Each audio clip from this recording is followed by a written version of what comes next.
نحمده ونصلي ونسلم على رسوله الكريم اما بعد فاعوذ باللہ من الشیطان الرجیم بسم اللہ الرحمن الرحیم۔ ہمارا آج کا سبق حضرت لوط علیہ السلام اور ان کی قوم سے متعلق ہے، کیونکہ تورات کی صراحت کے مطابق حضرت ابراہیم اور حضرت لوط علیہ السلام ابتدا میں بیت ایل میں تھے اور وہاں سے اللہ تعالیٰ کی طرف سے ان کو مشرق میں جانے کا حکم ہوا، تو حضرت لوط علیہ السلام حضرت ابراہیم علیہ السلام کو چھوڑ کر چلے گئے اور اپنی قوم میں جا کے اپنی قوم میں پہنچ گئے۔ تو یہاں پہ جو الفاظ ہیں یہ دو نسخوں کی میں نے عبارتیں نقل کی ہیں، ایک میں تھوڑا وضاحت بھی ساتھ ہے کہ حضرت لوط علیہ السلام نے یہاں پہ لفظ یردن کا اضافہ ہے کہ یردن کی ساری ترائی پر جو زغر کی طرف ہے نظر دوڑائی، کیونکہ وہ اس سے پیشتر کہ خداوند نے سدوم اور عمورہ کو تباہ کیا، خداوند کے باغ اور مصر کے ملک کی مانند خوب سیراب تھی۔ سو لوط نے یردن کی ساری ترائی کو اپنے لیے چن لیا اور وہ مشرق کی طرف چلا اور وہ ایک دوسرے کی طرف سے جدا ہو گئے۔ ابرام تو ملک کنعان میں رہا اور لوط نے ترائی کے شہروں میں سکونت اختیار کی اور سدوم کی طرف اپنا ڈیرا لگا۔ دوسرے کے اندر بھی یہی جو الفاظ ہیں اس میں تھوڑی وضاحت ہے، اس نے وہاں ضرورت سے زیادہ پانی کو دیکھا۔ ترائی کا ترجمہ اس نے تھوڑا اضافے کے ساتھ کیا ہے کہ اس نے وہاں ضرورت سے زیادہ پانی کو دیکھا۔ یہ اس وقت کی بات ہے جب خداوند نے سدوم اور عمورہ شہر کو برباد نہ کیا تھا۔ اس زمانے میں یردن کی گھاٹی زغر تک خداوند کے چمن کی طرح تھی اور زمین مصر کی طرح زرخیز تھی۔ اس وجہ سے لوط نے یردن کی ساری گھاٹی اپنے لیے منتخب کی اور دونوں ایک دوسرے سے جدا ہوئے۔ لوط نے مشرق کی طرف سفر کیا اور ابرام ملک کنعان میں ہی رہ گئے، اور لوط نے گھاٹی میں پائے جانے والے شہروں کے درمیان سکونت اختیار کی۔ وہ اپنے خیموں کو آگے بڑھاتے رہے جب تک اس نے سدوم کے نزدیک خیمہ نہ لگا لیا۔ سدوم کی رعایا بہت بری تھی اور وہ ہمیشہ خداوند کے حکم کے خلاف گناہوں کے کام کیا کرتی تھی۔ تو یہ کتاب مقدس کے الفاظ ہیں جو تورات کی طرف منسوب ہیں، تورات کا حصہ سمجھ جاتے ہیں۔ اس میں جو باتیں معلوم ہوتی ہیں کہ حضرت لوط علیہ السلام کی قوم جہاں پہ آباد ہوئی، پہلی بات تو یہ ہے کہ وہاں پہ پانی بڑی وافر مقدار میں، پانی بہت زیادہ تھا، جیسے کہ مصر کے اندر دریائے نیل کی وجہ سے پانی حضرت موسیٰ علیہ السلام کے زمانے میں موجود ہے، تو اسی طرح اس سے بھی زیادہ پانی وہاں پہ تھا۔ دوسرے نمبر پہ زمین ایسی زرخیز تھی جیسے مصر کی زمین زرخیز ہے، زمین میں بہت زرخیزی بہت تھی۔ تیسرے نمبر پہ یہ بات پتہ چلی کہ یہ علاقے حضرت موسیٰ کے دور میں زرخیز نہیں رہے تھے۔ حضرت موسیٰ کے دور میں وہ بنجر اور ویران ہو چکے تھے اور وہاں پہ ویسی آبادی نہیں رہی تھی جیسی کہ حضرت ابراہیم کے دور میں تھی۔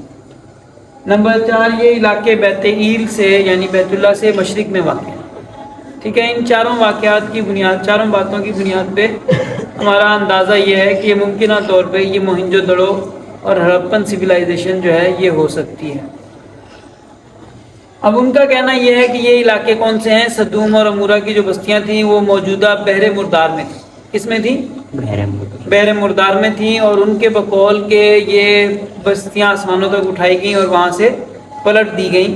تو یہ اسرائیلی روایات ہیں اور اسرائیلی اس پر جو ہے اسی وجہ سے کہتے ہیں وہاں پہ پانی آ گیا۔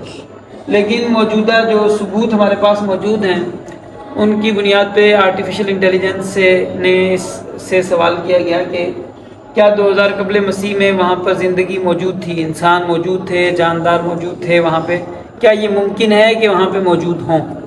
تو اس کا جواب یہ ہے کہ ایسا جو ڈیڈ سی کا علاقہ ہے وہاں پہ 2000 قبل مسیح میں کسی زندگی کے ہونے کا امکان ہی نہیں ہے۔ کیوں امکان نہیں ہے؟ ایک تو پہلی وجہ تو یہ ہے کہ یہ جو ہے جیوگرافیکلی جو آرکیولوجیکلی آپ کہہ لیں یا زمین کی جیولوجیکلی، کہ زمین کی تہیں جب افریقہ اور ایشیا الگ ہوئے تو اس کے بعد سے وہاں پہ علیحدگی ایسی ہوئی، یہ صرف 4-5 ہزار سال کا مسئلہ نہیں ہے، یہ لاکھوں سالوں سے، ہزاروں لاکھوں سالوں سے جو ہے یہ اسی طرح یہاں پہ پانی موجود ہے، اور یہ پانی کا لینڈ لاک علاقہ ہے، یہاں سے پانی باہر نہیں نکل سکتا۔ تو یہ ہمیشہ سے یہاں پہ یہ پانی کی یہی صورتحال ہے، اور یہاں پہ مستقل طور پہ کوئی جاندار زندہ کبھی نہیں رہ سکا، کیونکہ ایک تو یہ کہ یہاں پہ نمکیات بہت زیادہ ہیں، دوسرے نمبر پہ جیوگرافیکل ہسٹری جو ہے، جیولوجیکل جو ہسٹری ہے کہ یہاں پہ جب زمین الگ ہوئی تو اس کی وجہ سے یہاں پہ جو ہے یہ اس طرح کا گڑھا بن گیا اور لینڈ لاک ہو گیا۔ اور تیسری بات یہ ہے کہ البتہ یہ ممکن ہے کہ یہاں پہ کوئی ٹیمپریری قسم کی حیات کسی وقت میں آئی ہو اور آتی رہے، ابھی بھی آ جاتی ہے جب کبھی سیلاب وغیرہ آتا ہے، وہاں پہ فریش پانی جو ہوتا ہے، تازہ پانی جب وہاں پہنچتا ہے تو اس میں عارضی طور پہ کچھ جو ہے وہ زندگی کے آثار پیدا ہو جاتے ہیں، لیکن وہ عارضی ہوتے ہیں، وہ جیسے ہی سیلاب کا پانی اترتا ہے اس کے ساتھ ہی وہ ختم ہو جاتا ہے۔ تو لہذا اس سے مطابق یہ علاقہ مراد نہیں ہو سکتا، وہ جو وہ کہہ رہے ہیں یعنی بحر مردار کا علاقہ وہ قوم لوط کا مسکن نہیں ہو سکتا۔ اب تیسرے نمبر پہ ہمارے ہاں ایک اور نقطہ یہ ہے کہ ہمارے ہاں بعض لوگ اس کو یعنی یہ اتنا واقعہ اسرائیلی واقعات ہمارے پاس اتنے مشہور ہیں کہ ہم اصل میں اور نقل میں فرق کرنا ہمارے لیے مشکل ہو جاتا ہے۔ ہمارے ہاں عام طور پہ یہ استعمال ہوتا ہے اور بعض لوگ اسے نص قطعی سے ثابت سمجھتے ہیں کہ یہ بحر مردار میں ہونا نص قطعی سے ثابت ہے۔ تو پہلی بات تو یہ ہے کہ نص قطعی سے اگر کسی بات کا ثابت ہے، کسی قوم کا عذاب جو ہے صراحتاً ثابت ہے کسی علاقے میں کہ یہ عذاب اس علاقے میں ہوا تھا، وہ صرف مدائن صالح کا ثابت ہے کہ آپ صلی اللہ علیہ وسلم تبوک کے سفر میں وہاں پہ تشریف لے گئے تھے تو آپ نے وہاں سے فرمایا کہ عذاب کی جگہوں سے جلدی سے گزرو، تو صرف مدائن صالح جو ہے وہ ثابت ہے، اس کے علاوہ اور کسی جگہ کا نص قطعی سے ہمیں پتہ نہیں ہے کہ اس جگہ پہ یہ عذاب آئے۔ دوسرے نمبر پہ یہ جو بستیاں پلٹنے کا واقعہ ہمارے ہاں مشہور ہے، یہ اسرائیلی روایات ہیں، اور یہ اسرائیلی روایات نے اتنا ہم پہ اثر کیا ہے کہ ہم قرآن کے صریح الفاظ کو بیان نہیں کر پا رہے۔ یعنی قرآن کے صریح الفاظ کیا ہیں کہ ان کے اوپر پتھروں کی بارش ہوئی، اور جب وہ علامہ ابن عثیمین کی بات یہاں پہ میں نے نقل کی ہے کہ علامہ ابن عثیمین رحمۃ اللہ علیہ کہتے ہیں کہ اگر جو ہے یہ واقعہ روایت سے ثابت نہیں ہے بستیاں پلٹنے کا، اور بستیاں پلٹنے کی صورت میں جو پتھروں کی بارش کا جو ذکر ہے وہ معنی ثابت نہیں ہو سکتے، کیونکہ جب بستی الٹی ہو گئی تو پتھروں کی بارش ہونے کا کیا مطلب، بات سمجھ میں ہی نہیں۔ تو اب ہم قوم لوط کو نازل ہونے والے عذاب کی جو قرآن کریم میں وضاحت ہے، جو تفصیلات ہیں، ان کو ذرا دیکھتے ہیں۔ تو کل 13 صورتوں میں صراحتاً ذکر آیا ہے۔ یہ صورتوں کے نام ہیں سورہ اعراف، ہود، حجر، انبیاء، یہ سارے صورتیں ہیں جن میں ذکر آئے۔ 9 جگہوں میں سے بھی کل عذاب کی تفصیلات 9 جگہوں پر ہیں۔ عذاب کی تفصیلات کتنی جگہوں پر ہیں؟ 9 جگہوں پر ہیں، جن میں سے 5 میں بارش کا ذکر ہے۔ 5 میں کیا ذکر ہے؟ بارش ہوئی، ٹھیک ہے، اور ان میں سے 3 میں ہے کہ وہ بارش کس چیز کی ہے؟ حجارۃ من طین یا حجارۃ من سجیل، کہ اس کا ذکر ہے۔ اور اس کے علاوہ ایک جگہ رجز کا لفظ آیا ہے، ایک جگہ تدبیر کا لفظ آیا ہے، جبکہ ایک دوسری جگہ حاسب کا لفظ مذکور ہے۔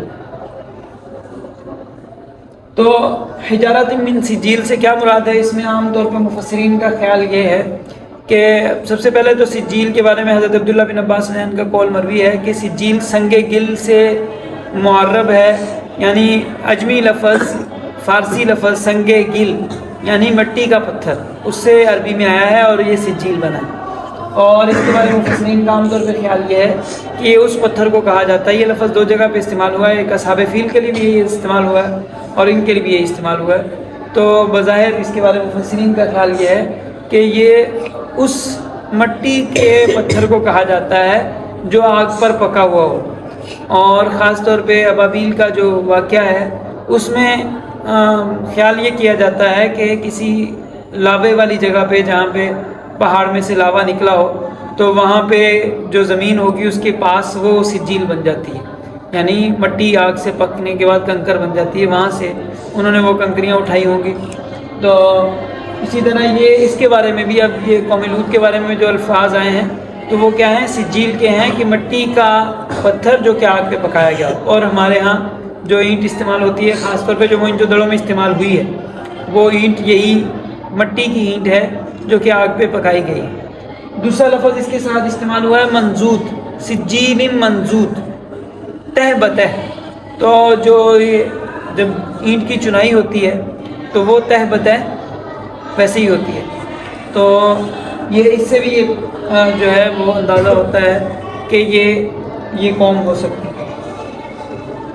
دوسرے جو الفاظ اس کے لیے آئے ہیں سورہ قمر کے اندر حاسبہ کے لفظ آئے ہیں، انا ارسلنا علیہم حاسبا الا علی لوط نجیناہم بسحر، کہ ہم نے ان پر حاسب نازل فرمایا۔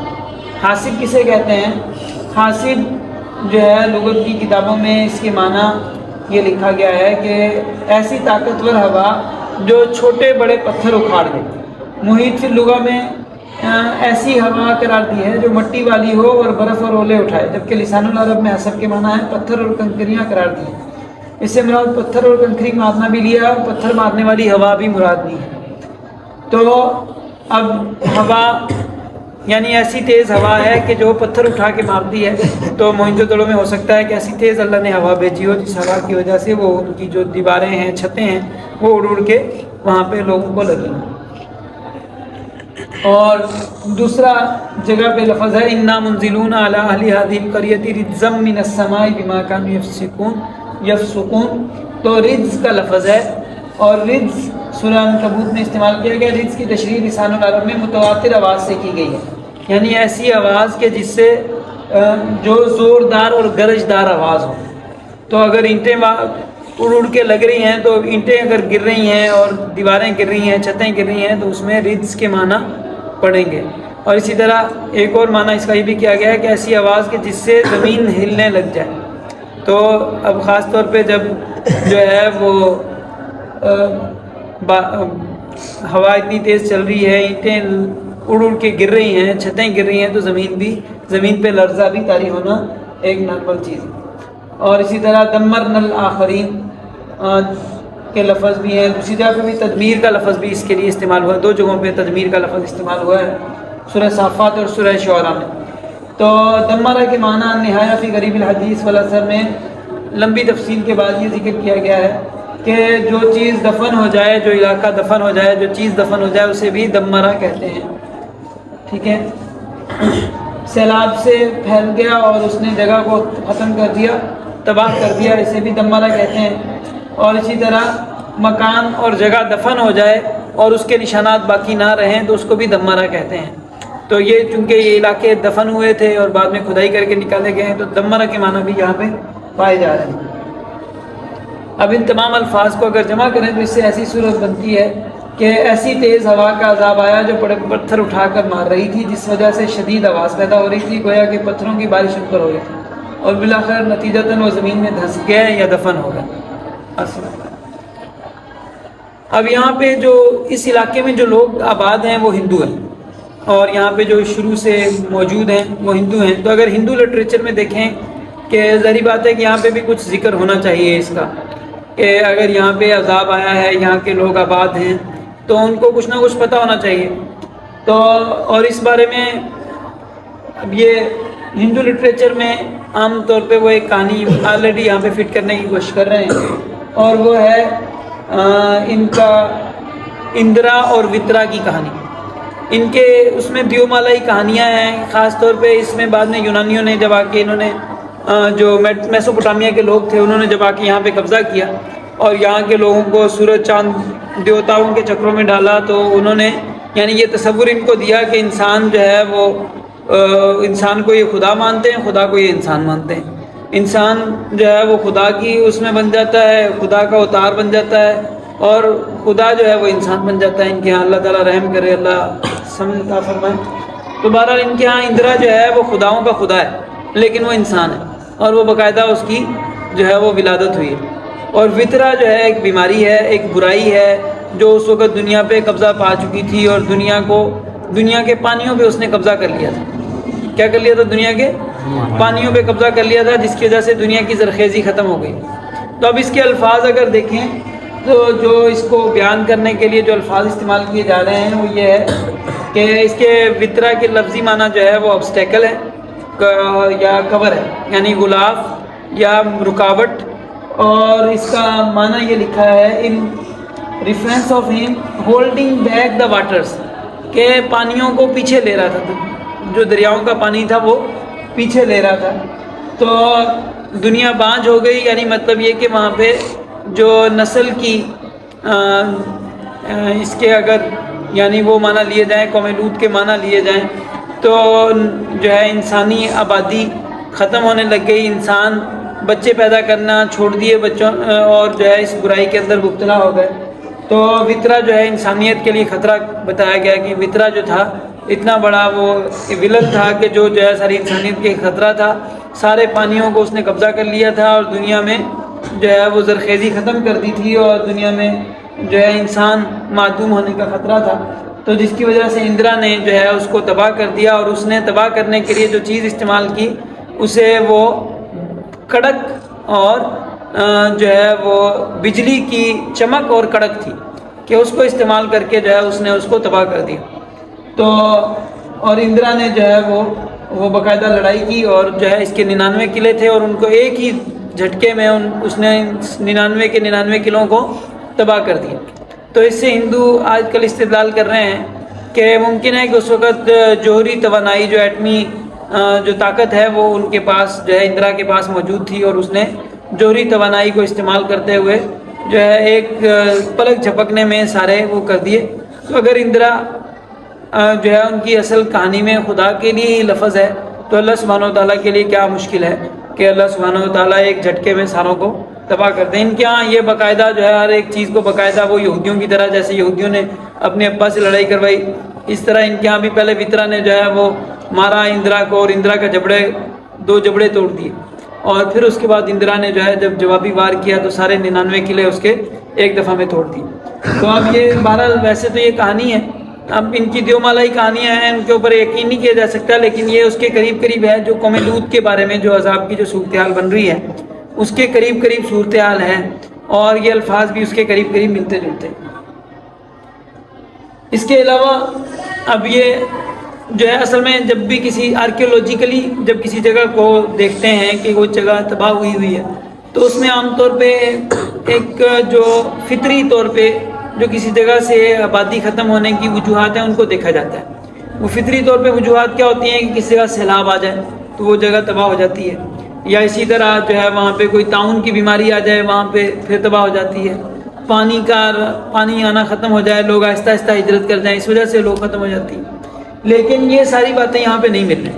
موئنجو دڑو میں جو ہمیں مل رہا ہے وہ یہ ہے کہ یہ قوم جو ہے یکدم کسی وجہ سے ہلاک ہوئی ہے, کوئی یکدم ان کے اوپر عذاب آیا اور وہ کیا چیز ہے جو ہے وہ اس بارے میں ابھی تک کوئی ہمارے پاس واضح دلائل موجود نہیں ہے. کیا موئنجو دڑو والے واقعی اس برائی میں مبتلا تھے جو قوم لوط کی طرف منسوب ہے, اس بارے میں بھی ہمارے پاس کوئی واضح دلائل ابھی تک موجود نہیں ہے. زیادہ سے زیادہ جو ہمارے پاس وہاں سے جو بات ثابت ہو سکتی ہے وہ یہ ہے کہ یہ لوگ عورت کی جو ہے وہ بہت زیادہ قدر کرتے تھے اور عورت کو جو ہے بہت زیادہ اعلیٰ مقام ان کی سوسائٹی میں حاصل تھا. ہو سکتا ہے اس اعلیٰ مقام کی وجہ سے وہ عورتوں کے پاس جانا چھوڑ گئے ہوں اور جو ہے وہ اس وجہ سے جب عورتوں کے پاس جاتے نہ ہوں اپنے آپ کو جو ہے وہ زیادہ وہ پاک سمجھنے لگ گئے ہوں تو جس کی وجہ سے برائی میں وہ مبتلا ہو گئے اور وہ برائی کا ارتکاب کر بیٹھے. تو بہرحال یہ اس میں ابھی اور بھی زیادہ موئنجو دڑو میں اس بات کے حقیقی شواہد ڈھونڈنے کے لیے اور زیادہ جو ہے وہ اس کی ضرورت ہے. لیکن یہ کہ اس ساری بات کا خلاصہ یہ ہے کہ جو جگہ وہ بتا رہے ہیں وہ جگہ نہیں ہے. وہ جو کہہ رہے ہیں کہ قوم لوط کا جو عذاب ہے بحر مردار میں نازل ہوا تو یہ بحر مردار والی بات ثابت نہیں ہے. باقی یہاں پہ ثابت ہے یا نہیں ہے یہ ایک ممکنہ بات ہے, ہو بھی سکتا ہے یا نہیں بھی ہو سکتا. تو البتہ جو قرآن کریم کے جو الفاظ ہیں وہ جو بتا رہے ہیں اس میں اس طرح کی صورتحال نہیں ہے کہ فرشتے اٹھا کے لے کے گئے اور وہاں سے کلٹی کیا, بلکہ جو قرآن کریم کے جو الفاظ ہیں وہ یہ ہیں کہ پتھروں کی بارش ہوئی ان کے اوپر. اللہ تعالیٰ ہمیں سمجھ عطا فرمائے, اللہ تعالیٰ ہمیں ہر طرح کی برائیوں سے اللہ تعالیٰ بچنے کی توفیق عطا فرمائے اور تمام خیریں اور نبی صلی اللہ علیہ وسلم کی سنت اور حضرت ابراہیم علیہ السلام کی سنت اور سیرت کے مطابق اللہ تعالیٰ ہمیں اپنی زندگی کو ڈھالنے کی توفیق عطا فرمائے.